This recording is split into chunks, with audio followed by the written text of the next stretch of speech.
السلام علیکم ورحمۃ اللہ وبرکاتہ۔ آج ہم جانیں گے کہ غسل کے 3 فرائض، اگر ان میں سے ایک بھی فرض چھوٹ گیا تو آپ کا غسل نامکمل ہوگا۔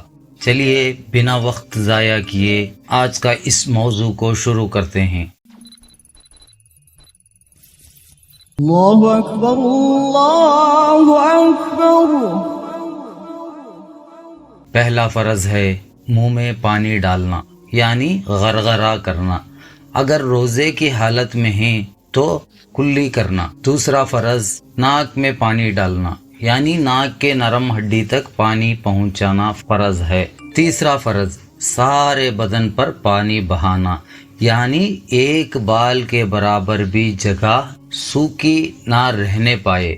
اس طریقے سے ہمیں سارے بدن کو بھگانا اور سارے بدن پر پانی ڈالنا ضروری ہے۔ اگر یہ 3 فرائض صحیح ہیں تو آپ کا غسل صحیح ہے، لیکن اگر ایک بھی فرض چھوٹ گیا تو آپ کو غسل دوبارہ سے کرنا ہوگا۔ اگر یہ ویڈیو انفارمیٹیو لگی ہے تو لائک کریں، شیئر کریں اور اس حیات آفیشیلز چینل کو سبسکرائب کریں۔